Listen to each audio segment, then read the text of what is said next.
محمدا عبده ورسوله وصلى الله على النبي وعلى آله وأصحابه وأزواجه وذرياته وسلم تسليما كثيرا كثيرا أما بعد فأعوذ بالله من الشيطان الرجيم بسم الله الرحمن الرحيم يرفع الله الذين آمنوا منكم والذين أوتوا العلم درجات صدق الله العظيم وقال النبي صلى الله تعالى عليه وسلم طلب العلم فريضة على كل مسلم أو كما قال عليهم الصلاة والسلام.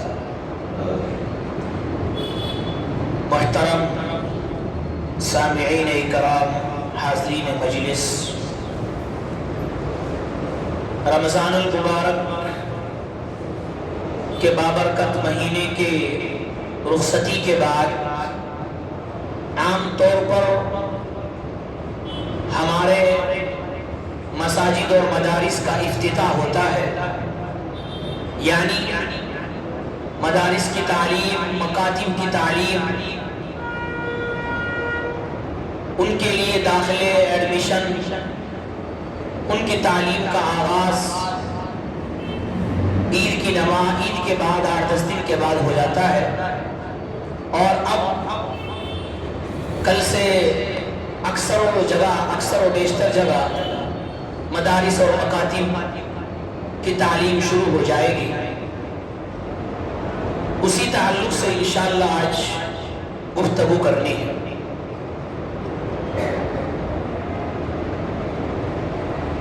اللہ رب العزت نے دنیا کے اندر 18,000 کم و بیش مخلوق کو پیدا کیا،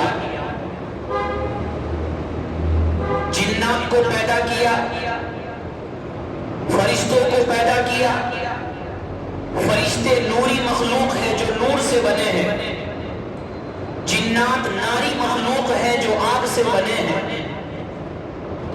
انسانوں کو پیدا کیا جو ایک مٹی کا پتلا ہے، لیکن اللہ رب العزت نے 18,000 مخلوق پیدا کی. جناتوں کو پیدا کیا، فرشتوں کو پیدا کیا، لیکن ان تمام مخلوق کے وجود میں آنے کے بعد اللہ رب العزت نے سب سے اعلیٰ، سب سے افضل، سب سے اشرف، سب سے بلند اگر بنایا ہے تو حضرت انسان کو بنایا ہے، حضرت آدم کو بنایا. آخر ان سے پہلے جناتوں کی بھی پیدائش ہو گئی، فرشتوں کی بھی پیدائش ہو گئی، لیکن حضرت آدم اس مٹی کے پتلے کے اندر اللہ نے وہ کیا خاصیت رکھی ہے، اس کے اندر وہ کیا سرخاب اللہ نے لگائے ہیں کہ جس کی وجہ سے اللہ نے مٹی سے بنے ہوئے پتلے انسان کو تمام چیزوں پر بلندی، تمام مخلوق پر بلندی، تمام مخلوق پر عزت اللہ نے عطا فرمائی. کیا وجہ تھی اس کی؟ قرآن مقدس میں اس کا باقاعدہ واقعہ اور قرآن مقدس کے پہلے پارے میں اس کا تذکرہ اللہ نے کیا ہے، اور اللہ نے فرمایا وَعَلَّمَ آدَمَ الْأَسْمَاءَ كُلَّهَا، کہ حضرت انسان کو یعنی حضرت آدم علیہ السلام کو جو ہم نے عزتیں دی ہے، جو ہم نے شرافتیں دی ہے، جو ہم نے بلندی دی ہے، جو اس کو اشرف المخلوقات بنایا ہے، تمام چیزوں میں اس کو اعلیٰ بنایا ہے، تمام چیزوں میں اس کو افضل بنایا ہے. وہ کیوں بنایا ہے؟ وَعَلَّمَ آدَمَ الْأَسْمَاءَ، اس لیے کہ حضرت آدم کو تمام چیزوں کی تعلیم دے دی گئی تھی. فرشتوں نے کہا تھا اے اللہ تو کیا کرے گا خلیفہ بنا کر دنیا کے اندر؟ ہم تیری تسبیح، تیری تحمید کے لیے، تیری عبادت کے لیے کافی ہے.